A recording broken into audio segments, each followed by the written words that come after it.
आचार्य चाणक्य को दुनिया के सबसे ज्ञानी लोगों में गिना जाता है। उनकी कूटनीति, तेज बुद्धि और जबरदस्त लीडरशिप क्वालिटीज के लिए दुनिया आज भी उन्हें याद करती है। चाणक्य ने ही एक आम लड़के चंदू को चंद्रगुप्त मौर्य बनाया और अखंड भारत की स्थापना की। आचार्य चाणक्य ने अपनी पूरी जिंदगी भारत की सेवा करने में ही लगा दी।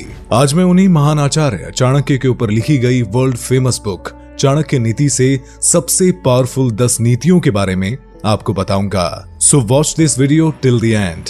नंबर 1, इंसान को ज्यादा सीधा नहीं होना चाहिए। जैसे जंगल में सीधे पेड़ों को पहले काटा जाता है और टेढ़े पेड़ बच जाते हैं, उसी तरह सीधे साधे आदमी को हर कोई बेवकूफ बना देता है। यहाँ पर सीधे से चाणक्य का मतलब है ऐसा आदमी जिसे दुनिया की कोई समझ नहीं है। तो चाणक्य कहते हैं कि जो आदमी ज्यादा सीधा और भोला होता है, चालाक लोग उसे आसानी से पागल बना लेते हैं और अपना काम निकलवा लेते हैं। इसीलिए चाणक्य कहते हैं कि दुनिया की समझ रखो, थोड़े टेढ़े बनो। हाँ, अपने फायदे के लिए किसी का बुरा मत करो, पर किसी दूसरे को भी अपना फायदा मत उठाने दो। बेसिकली वो ये कह रहे हैं कि खुद को समझदार और स्ट्रांग बनाओ ताकि कोई आपके साथ धोखा ना कर सके। नंबर 2, इंसान अपने कर्मों से महान बनता है, जन्म से नहीं। चाणक्य भले ही खुद एक ब्राह्मण थे, पर वो मानते थे कि इंसान की पहचान उसने जिस कुल में या जाति में जन्म लिया है उससे नहीं होती, बल्कि इंसान की पहचान उसके कर्मों से होती है। इंसान के कर्म ही उसको महान बनाते हैं। अगर आप किसी अमीर घर में हैं, किसी बड़े कुल में पैदा हुए हैं, तो इसका ये बिल्कुल मतलब नहीं कि आपकी पहचान एक महान आदमी की ही होगी। इसका जीता जागता एग्जाम्पल है अनिल अंबानी। आप में से शायद कुछ लोग जानते हो कि अनिल अंबानी धीरू अंबानी के बेटे हैं, यानी मुकेश अंबानी के भाई हैं। धीरू भाई अंबानी की 6 जुलाई 2002 को मौत हो जाने के बाद रिलायंस को 2 हिस्सों में बांट दिया गया, रिलायंस इंडस्ट्री लिमिटेड और रिलायंस अनिल धीरू भाई अंबानी ग्रुप ADA। अनिल अंबानी को मिला रिलायंस ADA ग्रुप और मुकेश अंबानी को मिला रिलायंस इंडस्ट्री लिमिटेड। अनिल अंबानी वाली Reliance mostly new age businesses पर फोकस थी, जैसे telecom, power, entertainment and financial services business. एक टाइम पे दुनिया के 6वें सबसे अमीर इंसान अनिल अंबानी ने 2020 में एक UK कोर्ट में डिक्लेयर किया कि अब उनकी नेटवर्थ ₹0 है। वो बैंकरप्ट यानी दिवालिया हो चुके हैं। वहीं मुकेश अंबानी भी धीरू भाई अंबानी के बेटे थे, पर मुकेश ने अपनी मेहनत के बल पर रिलायंस इंडस्ट्री लिमिटेड को दुनिया की टॉप 500 कंपनीज में पहुंचाया और खुद भी वो दुनिया के सबसे अमीर लोगों की लिस्ट में 11वें नंबर पर हैं। तो इस स्टोरी से पता चलता है कि आप कितने बड़े या छोटे घर में पैदा हुए हो, इससे आपका कैरेक्टर बड़ा या छोटा नहीं बनता। आपके अंदर क्या क्वालिटीज है, आपके एक्शंस कैसे हैं, इनके बल पर आपके कैरेक्टर को नापा जाता है। धीरू भाई अंबानी तो खुद ही एक गरीब परिवार में पैदा हुए थे,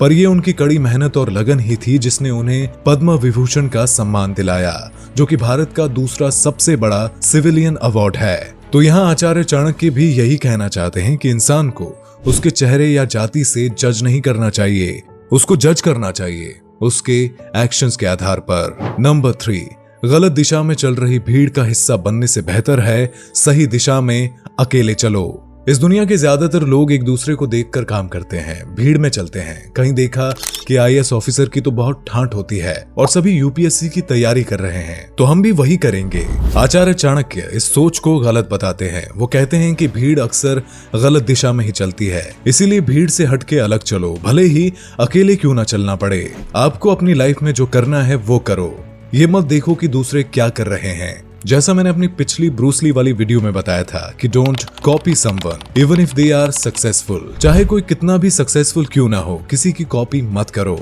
ये आपकी जिंदगी है, आप अपने अकॉर्डिंग जियो, एक्सपीरियंस लो, अपना पैशन ढूंढो और जो आप खुद करना चाहते हो वो करो। फिर चाहे दूसरे लोग कुछ भी कहें, वो आपको नीचा दिखाने की कोशिश करे, आप उनकी मत सुनो। आप ही वो हो जो जिंदगी भर आपके साथ रहेगा। इसीलिए ऐसे काम मत करो कि आगे चल के आप रिग्रेट करो। जो सोचा है बिंदास करो। अगर भीड़ में चलोगे तो बस ऑर्डिनरी बनकर ही रह जाओगे।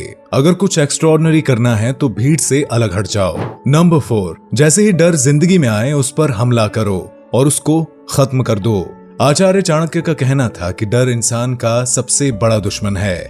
ये इंसान के मन को खोखला कर देता है, उसके सोचने समझने की ताकत को खत्म कर देता है। इसीलिए अगर जिंदगी में कुछ एक्स्ट्राऑर्डिनरी अचीव करना है तो अपने डर को खत्म करना सीखो। चाणक्य बताते हैं कि डर को खत्म करने का सिर्फ एकमात्र तरीका है इमीडिएट एक्शन, तुरंत कोई एक्शन लेना। फॉर एग्जाम्पल, आपको बहुत तेज सर दर्द हो रहा था। आपने गूगल किया कि तेज सर दर्द के क्या कारण होते हैं। वहां आपने देखा कि ब्रेन ट्यूमर भी एक कारण हो सकता है। अब आप डर रहे हो कि कहीं मुझे ट्यूमर तो नहीं। तो अब इस डर को कैसे खत्म करोगे? क्या इसके बारे में सोचते रहोगे? सोचने से डर खत्म हो जाएगा? नहीं ना। तो क्या करोगे? इमीडिएट एक्शन लोगे, हॉस्पिटल जाकर अपना टेस्ट करवाओगे। तो इसी तरह डर को हमेशा सही एक्शन लेकर जड़ से खत्म किया जा सकता है। सोचने से आप कभी भी डर का इलाज नहीं कर सकते।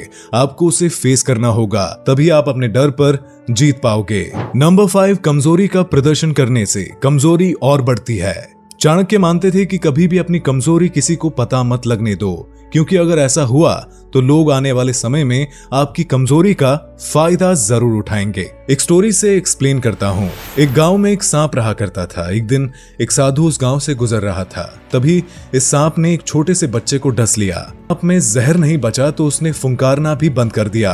अब सभी गांव वालों को पता चल गया कि सांप में जहर नहीं है, तो इसीलिए गांव वाले उस सांप को उछाल उछाल के खेलते, उसको रस्सी की तरह पेड़ में बांध देते। गांव के बच्चे तक उस सांप को परेशान करते। इस सब की वजह से उस सांप की हालत बहुत खराब हो चुकी थी। तो आई होप इस स्टोरी से आप समझ गए होंगे कि आचार्य चाणक्य कमजोरी को दूसरों से छुपा कर रखने को क्यों बोल रहे हैं। नंबर 6, जो बात 2 लोगों को पता है वो रहस्य नहीं होती। चाणक्य इस बात पर बहुत जोर देते थे कि कभी भी अपने सीक्रेट्स किसी के साथ शेयर ना करो, क्योंकि सीक्रेट्स बहुत पावरफुल होते हैं। चाहे वो आपको कोई फ्यूचर प्लान हो या पास्ट में हुई कोई गलती, कभी भी अपने सीक्रेट्स किसी को ना बताओ, क्योंकि अगर आप ऐसा करते हो तो फिर वो सीक्रेट नहीं रहेगा। चाहे फिर वो सीक्रेट आपने कितने भी भरोसेमंद दोस्त को बताया हो, क्योंकि आपको नहीं पता कि जो आज आपका दोस्त है वो कल भी आपका दोस्त रहेगा या नहीं। तो ऐसे में अगर आप उसे अपने सीक्रेट्स बता देते हो तो वो फ्यूचर में जरूरत पड़ने पर उनका यूज आपके अगेंस्ट जरूर करेगा। वहीं जो लोग अपने सीक्रेट्स अपने तक ही लिमिटेड रखते हैं उनको कोई भी जल्दी नहीं हरा सकता। इसलिए दुनिया के टॉप बिजनेसमैन और पॉलिटिशियन कभी भी अपने सीक्रेट टेक्निक्स किसी को नहीं बताते। नंबर 7, एक समझदार आदमी को अपने 5 सेंसेस पर एक बगुले की तरह कंट्रोल रखना चाहिए और अपना पूरा ध्यान अपने गोल पर लगाना चाहिए। चाणक्य यहाँ वही बात बताते हैं जो श्री कृष्ण ने गीता में बताई थी कि आप अपने 5 सेंसेस को कंट्रोल में रखो। इन 5 सेंसेस को अपने गोल्स और पर्पस को पूरा करने के लिए यूज करो, न कि अपने मजे के लिए। चाणक्य बगुले का एग्जाम्पल देकर बताते हैं कि कैसे बगुला अपने 5 सेंसेस को अपने कंट्रोल में रखता है और अपना पूरा ध्यान अपने गोल यानी मछली को पकड़ने पर लगाता है। हमें भी बगुले की तरह ही अपने ऊपर कंट्रोल करना चाहिए। वो आगे बताते हैं कि हमें स्त्री, भोजन और धन के लालच को भी छोड़ देना चाहिए, क्योंकि ये सब कभी आपको सेटिस्फाई नहीं करता, उल्टा आपके लस्ट को और बढ़ाता है और इन चीजों में फंसा हुआ इंसान जल्द ही डिस्ट्रॉय हो जाता है। ऐसे ही एक बार की बात है जब चंद्रगुप्त मौर्य बहुत ही परेशान थे। चाणक्य ने उनसे उनकी परेशानी की वजह पूछी। पहले तो चंद्रगुप्त ने कुछ नहीं बताया, पर चाणक्य के जोर देने पर वो बोले कि उन्हें पड़ोसी राज्य की राजकुमारी से प्यार हो गया है और वो अपने आप को उसके बारे में सोचने से रोक नहीं पा रहे हैं, इसीलिए वो परेशान हैं। तब चाणक्य ने चंद्रगुप्त को समझाया कि देखो चंद्रगुप्त, ये प्यार आम आदमी के लिए है, तुम्हारे लिए नहीं। एक राजा बस अपनी प्रजा से प्यार करता है। किसी भी लड़की के प्यार में पड़कर तुम अपना ही नुकसान करोगे। इसीलिए ये सब बेकार की बातें अपने दिमाग से निकाल दो और अपनी ड्यूटी पर ध्यान दो। अब कुछ लोगों को थोड़ा खराब लग सकता है कि चाणक्य तो प्यार के इतने खिलाफ थे, पर उनकी बात प्रैक्टिकल भी है। अगर आपको जिंदगी में कुछ एक्स्ट्राऑर्डिनरी करना है तो ये सैक्रिफाइसेस तो करने ही पड़ेंगे, क्योंकि जो इंसान प्यार मोहब्बत में ही फंसा है उसके पास टाइम ही नहीं रहेगा कुछ क्रिएटिव काम करने के लिए। इसीलिए अपने ऊपर कंट्रोल करो, सभी सेंसेस को अपने पर्पस तक पहुंचने के लिए यूज करो, किसी प्लेजर के लिए नहीं। नंबर 8, जिस तरह दूध में पानी मिलाने से पानी भी दूध बन जाता है, उसी तरह महान लोगों के साथ रहने से आम इंसान भी महान बन जाता है।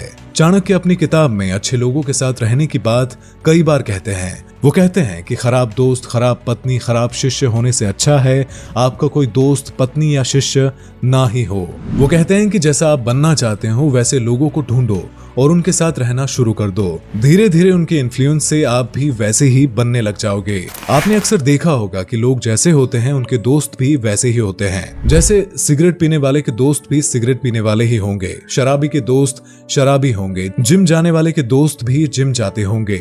संगति का असर बहुत ही पावरफुल होता है, इसलिए कोशिश करो कि अपने आप को हार्ड वर्किंग, मोटिवेटिंग और इंटेलिजेंट लोगों से सराउंड करो ताकि आप भी वैसे ही बनो। नंबर 9, एक नौकर की पहचान उसके काम पे न होने पर होती है। रिश्तेदारों और दोस्तों की पहचान मुश्किल समय में होती है और पत्नी की पहचान तब होती है जब आपके पास पैसा ना हो, जब आपका नौकर काम पर ना हो, यानी जब उसकी छुट्टी हो और तब आप उसको कोई काम करने को बोलो, क्या तब भी वो उतनी ही लगन और ईमानदारी से काम करता है? इससे उसकी पहचान होती है। जब आप किसी प्रॉब्लम में होते हो तब आपके रिश्तेदार और दोस्त आपकी मदद करते हैं या नहीं, इससे उनकी पहचान होती है। और जब आपके पास बिल्कुल पैसा ना हो, आप कंगाल हो, तब भी आपकी पत्नी आपका साथ देती है, आपकी रिस्पेक्ट करती है, तो इससे आप उसकी पहचान कर सकते हो। नंबर 10, बीते हुए कल के बारे में सोचने से वो बदल नहीं जाता, ना ही भविष्य की चिंता करने से वो सुधर जाता है। इसीलिए एक समझदार व्यक्ति को वर्तमान में ही जीना चाहिए। चाणक्य कहते हैं कि एक समझदार आदमी कभी बीते हुए बातों को याद करके खुशी दुखी नहीं होता और न ही वो आने वाले कल की कल्पनाओं में रहता है। समझदार वही है जो सिर्फ आज में, अभी में जीता है। वो कहते हैं कि हमें अपने पास्ट की गलतियों से सीखना जरूर चाहिए और फ्यूचर के गोल्स भी बनाने चाहिए, पर ये याद रखना चाहिए कि जो हो गया उसको बदल नहीं सकते और जो होगा वो इस बात पर डिपेंड करता है कि अभी क्या हो रहा है। इसीलिए आज अभी में जियो। तो ये थे आचार्य चाणक्य की बताई गई ऐसी बातें जो किसी भी इंसान को बहुत पावरफुल और स्ट्रॉन्ग बना सकती है। आई होप आप इन्हें अपनी लाइफ में जरूर इंप्लीमेंट करोगे। वीडियो अच्छी लगी हो तो लाइक, शेयर एंड सब्सक्राइब करना मत भूलिएगा। इसी तरह की बुक समरीज और लाइफ लेसन्स के साथ मिलता हूं नेक्स्ट वीडियो में। Thanks for watching.